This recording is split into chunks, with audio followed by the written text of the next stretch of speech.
Hello friends, ओम श्री गणेशाय नमः। जय श्री कृष्णा। आप सभी का स्वागत है आपके अपने यूट्यूब चैनल पर। फ्रेंड्स, आज हम आपको इस वीडियो में बताने जा रहे हैं वैशाख पूर्णिमा के महात्म की कथा के बारे में, जिसको सुनने मात्र से ही माँ लक्ष्मी और भगवान विष्णु करेंगे धन और वैभव की वर्षा, और साथ ही त्रिलोकीनाथ हरेंगे सारे कष्ट। और साथ ही हम आपको बताएंगे वैशाख पूर्णिमा के दिन क्या दान करना श्रेष्ठकर होता है, और वैशाख पूर्णिमा के दिन किए जाने वाले उपाय और महत्व के बारे में। फ्रेंड्स, वीडियो शुरू करने से पहले आपसे रिक्वेस्ट है, अगर आप हमारे चैनल पर नए हैं और आपने अभी तक चैनल को सब्सक्राइब नहीं किया है तो प्लीज़ सब्सक्राइब कीजिएगा चैनल को। साथ ही प्रेस कीजिएगा बेल आइकन को, जिससे नए वीडियो से रिलेटेड नोटिफिकेशन आपको तुरंत प्राप्त हो सके। और वीडियो पसंद आने पर वीडियो को लाइक और शेयर जरूर कीजिएगा, ताकि सभी भक्तों को इस वीडियो का लाभ प्राप्त हो सके।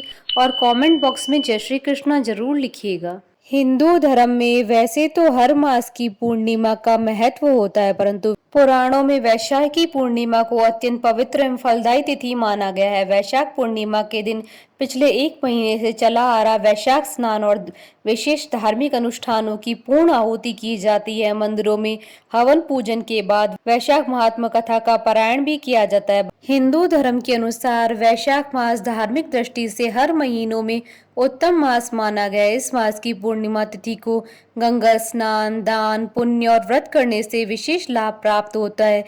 चूंकि इस बार कोरोना वायरस के संक्रमण का प्रसार तेजी से हो रहा है, इसलिए भक्तों को घर पर ही रहकर गंगा जल मिलाकर स्नान करना चाहिए। इस पूर्णिमा को सिद्ध विनायक पूर्णिमा और सत्य विनायक पूर्णिमा भी कहते हैं। वैशाख पूर्णिमा की तिथि के दिन ही महात्मा बुद्ध का जन्म हुआ था, इसलिए इसे बुद्ध पूर्णिमा भी कहते हैं। इसी तिथि को महात्मा बुद्ध को बौद्धत्व की प्राप्ति हुई थी। इसी तिथि को ही उनका महानिर्वाण भी हुआ था।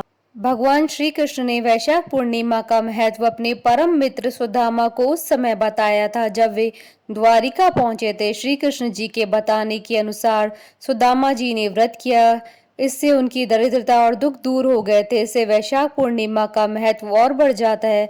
वैशाख पूर्णिमा के दिन भगवान विष्णु की पूजा अर्चना करने का विधान है। इस दिन भगवान विष्णु की पूजा करने से सभी मनोकामनाओं की पूर्ति होती है। इस दिन व्रत रखने से सुख समृद्धि में वृद्धि होती है।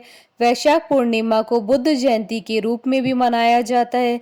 हिंदू पंचांग के अनुसार इस साल वैशाख पूर्णिमा 26 मई 2021 को है, और इसी दिन साल का पहला चंद्र ग्रहण भी लगने जा रहा है। यह ग्रहण संपूर्ण भारत में नहीं दिखाई देगा, जिसके चलते इसका प्रभाव भी संपूर्ण भारत में नहीं पड़ेगा।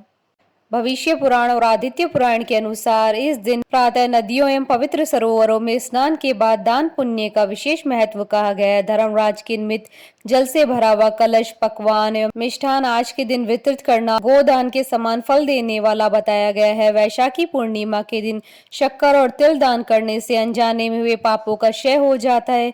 पूर्णिमा के दिन भगवान विष्णु की प्रतिमा के सामने घी से भरा हुआ पात्र, तिल और शक्कर स्थापित कर पूजन करना चाहिए। यदि हो सके तो पूजन के समय तिल के तेल का दीपक जलाना चाहिए। पितरों के निमित्त पवित्र नदियों में स्नान कर हाथ में तिल लेकर तर्पण करने से पितरों की भी तृप्ति होती है और उनका आशीर्वाद मिलता है। पुराणों के अनुसार वैशाख का यह पक्ष पूजा उपासना के लिए विशेष महत्वपूर्ण माना जाता है। वैशाखी पूर्णिमा के दिन पूजा के दौरान जितना हो सके ज्यादा से ज्यादा ओम नमो भगवते वासुदेवाय नमः मंत्र का जाप करना चाहिए। इसके साथ ही ओम नारायणाय नमः तथा श्री विष्णु सहस्त्रनाम स्तोत्र, श्री विष्णु जी की आरती करनी चाहिए। इस दिन भगवान विष्णु के सत्यनारायण स्वरूप की पूजा की जाती है। इसके अलावा इस दिन धर्मराज की पूजा का भी विधान है। माना जाता है कि इस व्रत से धर्मराज प्रसन्न होते हैं और अकाल मृत्यु का भय भी नहीं रहता है। फ्रेंड्स, अब आइए जानते हैं वैशाख पूर्णिमा के दिन किए जाने वाले उपाय के बारे में। शास्त्रों के अनुसार पूर्णिमा के दिन सुबह करीब 10 बजे पीपल के वृक्ष पर माँ लक्ष्मी का आगमन होता है। कहते हैं कि इस दिन सुबह नित्य कर्मों के बाद पीपल के पेड़ पर कुछ मीठा रखकर और मीठा जल अर्पण कर धूप अगरबत्ती जलाकर माँ लक्ष्मी का पूजन करें और माता लक्ष्मी को घर में निवास करने के लिए आमंत्रित करें तो उस जातक पर माँ लक्ष्मी की कृपा हमेशा बनी रहती है। वैशाख पूर्णिमा के दिन माँ लक्ष्मी को प्रसन्न करने के लिए आप 11 गोमती चक्र, हल्दी की गांठ या फिर कोड़ियां ले ले। पूजा के समय इन पर तिलक करें और फिर अगले दिन इन्हें अपनी तिजोरी या पैसों के स्थान में रख ले। ऐसा करने से आपके जीवन में धन और वैभव समृद्धि हमेशा बनी रहेगी। वैशाख पूर्णिमा के दिन शुभ संयोग पर माता को खुश करने के लिए इत्र और सुगंधित फूल चढ़ाएं। इत्र माता की वस्त्रों पर अवश्य छिड़के और माता को घर में स्थायी रूप से निवास करने की प्रार्थना करें। वैशाख पूर्णिमा के दिन शिव जी की पूजा भी की जाती है। इस दिन शिवलिंग पर जल चढ़ाकर धूप से पूजा करें और ओम रुद्राय नमः मंत्र का जाप करें। ऐसा करने से आपको माता लक्ष्मी के साथ साथ भगवान शिव का आशीर्वाद भी प्राप्त होगा। फ्रेंड्स, अब आइए आरंभ करें वैशाख पूर्णिमा की व्रत कथा। द्वापर युग में एक समय की बात है, माँ यशोदा ने भगवान श्री कृष्ण जी से कहा कि हे कृष्ण, तुम सारे संसार के उत्पन्न कर्ता पोषक हो। आज तुम मुझे ऐसे व्रत को कहो जिससे स्त्रियों को मृत्यु लोक में विधवा होने का भय नहीं रहे तथा यह व्रत सभी मनुष्यों की मनोकामनाएं पूर्ण करने वाला हो। यह सुनकर श्री कृष्ण ने कहा, हे माँ, आपने मुझसे बहुत ही सुंदर सवाल किया है। मैं आपको विस्तार पूर्वक बताता हूँ। सौभाग्य की प्राप्ति के लिए स्त्रियों को 32 पूर्णमासियों का व्रत करना चाहिए। इस व्रत को करने से स्त्रियों को सौभाग्य, संपत्ति आदि की प्राप्ति होती है और संतान की रक्षा होती है। यह व्रत अचल सौभाग्य को देने वाला एवं भगवान शिव के प्रति मनुष्य मात्र की भक्ति को बढ़ाने वाला है। तब यशोदा जी कहती हैं कि हे कृष्ण, सर्वप्रथम इस व्रत को मृत्युलोक में किसने किया, इसके विषय में विस्तार पूर्वक मुझे बताओ।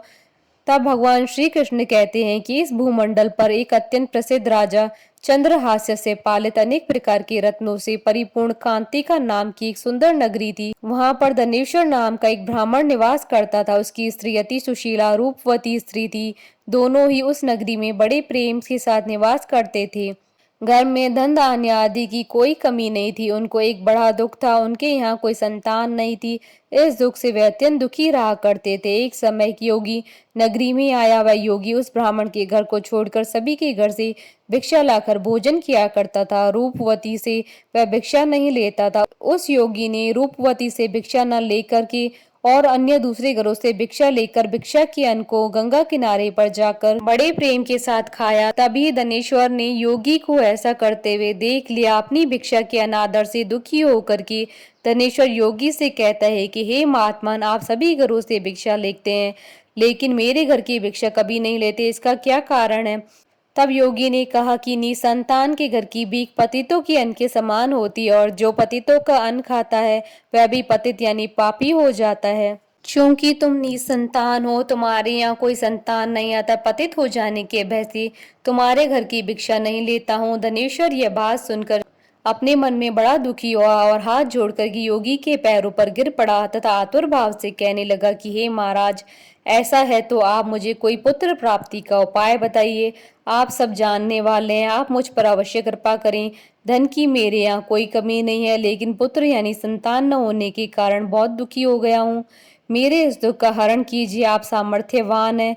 तब योगी जी यह सुनकर कहने लगे कि हे ब्राह्मण, तुम चामुंडा देवी की आराधना करो। तब ब्राह्मण घर आकर अपनी पत्नी को पूरी वृतांत कहकर स्वयं वन में चला गया। वहां पर उसने माँ चामुंडा की उपासना की और उपवास किया। माँ चामुंडा ने 16वें दिन उसको स्वप्न में दर्शन दिया कि हे धनेश्वर, जा तेरे यहाँ पुत्र होगा, लेकिन उसकी 16 वर्ष की आयु में मृत्यु हो जाएगी। यदि तुम दोनों स्त्री पुरुष 32 पूर्णमासियों का व्रत श्रद्धा पूर्वक और विधि पूर्वक करोगे तो वह दीर्घायु का हो जाएगा। जितनी तुम्हारी सामर्थ्य हो उतने आटे के दिए बनाकर शिव जी का पूजन करना, लेकिन पूर्णमासी को 32 हो जाने चाहिए। और प्रातः काल इस स्थान के समीप एक आम का वृक्ष दिखाई देगा, उस पर तुम चढ़कर फल तोड़कर शीघ्र अपने घर चले जाना और अपनी स्त्री को सारा वृतांत बताना। और ऋतु स्नान के बाद वह स्वच्छ होकर के और शंकर जी का ध्यान करके फल को खा लेगी। तब भगवान शंकर की कृपा से गर्भ ठहर जाएगा। जब ब्राह्मण प्रातः काल उठा तो उसने उस स्थान के पास एक आम का वृक्ष देखा जिस पर बहुत सुंदर आम का फल लगा हुआ था। उस ब्राह्मण ने आम के पेड़ पर चढ़कर फल को तोड़ने का प्रयत्न किया और असफल रहा। तब उसने भगवान गणेश जी की वंदना की भगवान गणेश जी की प्रार्थना करने पर उनकी कृपा से धनेश्वर ने आम का फल तोड़ लिया और अपनी स्त्री को लाकर दे दिया। धनेश्वर की स्त्री ने कहे अनुसार फल को खा लिया और वह गर्भवती हो गई। देवी जी की असीम कृपा से एक पुत्र प्राप्ति हुई। उन्होंने उसका नाम देवीदास रखा। बालक अपने पिता के घर बढ़ने लगा। भवानी की कृपा से वह बालक पढ़ने में भी बहुत होशियार था। दुर्गा जी की आज्ञा अनुसार उसकी माता ने 32 पूर्णमासी की व्रत करना शुरू कर दिया, जिससे बालक दीर्घायु वाला हो जाए। 16वां साल लगते ही देवीदास के पिता को बहुत चिंता हो गई, कहीं उनके पुत्र की मृत्यु इस साल नहीं हो जाए। इसलिए उन्होंने अपने मन में विचार किया कि यह दुर्घटना उनके सामने हो गई तो वह कैसे सहन कर पाएंगे। तो उन्होंने देवीदास के मामा को बुलवाया और उन्होंने कहा कि देवीदास 1 वर्ष के लिए काशी में जाकर विद्या का अध्ययन करे और उसको अकेला भी नहीं छोड़ना चाहिए, इसलिए तुम साथ में चले जाओ और 1 वर्ष के बाद इसको वापस लौटा के लाना। तब सारा प्रबंध करके उसके माता पिता ने देवीदास को एक घोड़े पर बैठाकर उसके मामा को उसके साथ भेज दिया, किंतु यह बात उसके मामा या और किसी को पता नहीं थी। धनेश्वर ने अपनी पत्नी के साथ माता भगवती के सामने मंगल कामना और दीर्घायु के लिए भगवती की आराधना पूर्णमासियों का व्रत करना आरंभ कर दिया। इस प्रकार उन्होंने 32 पूर्णमासियों का व्रत पूरा किया। एक दिन मामा और भांजा रात्रि बिताने के लिए गांव में ठहरे थे। वहां पर एक ब्राह्मण की सुंदर लड़की का विवाह होने वाला था। जहां बारात रुकी हुई थी वहां पर देवीदास और उसके मामा भी ठहरे हुए थे। इसके बाद लड़की देवीदास से विवाह को अपना पति मान लेती है और उससे ही विवाह करने के लिए कहती है, लेकिन देवीदास अपनी आयु के बारे में बताता है। लेकिन इस लड़की ने कहा कि जो गति आपकी होगी वही मेरी होगी। हे स्वामी, आप उठिए और भोजन कर लीजिए। इसके बाद देवीदास और उसकी पत्नी ने दोनों ने भोजन किया। सुबह देवीदास ने अपनी पत्नी को 3 नगों से जड़ी हुई अंगूठी और रुमाल दिया और उसने कहा, मेरा मरण और जीवन देखने के लिए पुष्प वाटिका बना लो। जब मेरा प्राण अंत होगा तो ये फूल सूख जाएंगे, ये फिर से हरे भरे हो जाएं तो जान लेना कि मैं जीवित हूँ। भगवान कृष्ण कहते हैं कि हे माता, देवीदास विद्या अध्ययन करने के लिए काशी चला गया। कुछ समय बीत जाने पर सर्प देवीदास के पास जाता है और देवीदास को डसने का प्रयत्न करता है, लेकिन व्रत के प्रभाव से देवीदास को काट नहीं पाया, क्योंकि उसकी माता ने पहले ही 32 पूर्णिमासी के व्रत पूरे कर लिए थे। इसके बाद काल स्वयं वहां आया और उसके शरीर से उसके प्राणों को निकालने का प्रयत्न करने लगा, जिससे वह मूर्छित होकर पृथ्वी पर गिर पड़ा।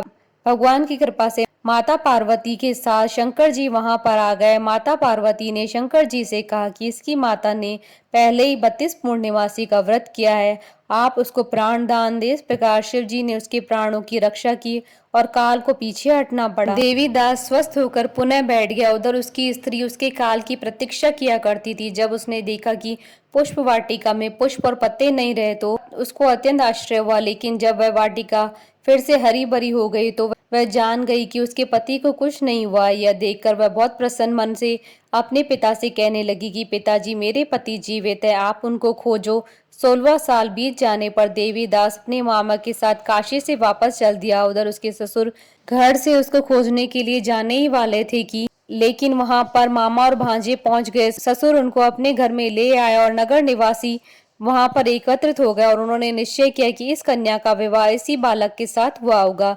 कन्या ने भी लड़के को पहचान लिया। कुछ दिन बाद देवीदास अपनी पत्नी और मामा के साथ बहुत से उपहार लेकर नगर की ओर चल देता है। जब वह गांव के निकट आ गया तो वहां के लोगों ने उसे देखकर उसके माता पिता को उसके आने की खबर दे दी। तुम्हारा पुत्र देवीदास अपनी पत्नी और मामा के साथ आ रहा है। ऐसा सुनकर उसके माता पिता बहुत खुश हुए। पुत्र और पुत्र वधू की आने की खुशी में धनेश्वर ने बहुत बड़ा उत्सव मनाया। तब भगवान श्री कृष्ण जी कहते हैं कि धनेश्वर 32 पूर्णिमासी के प्रभाव से पुत्रवान हुआ।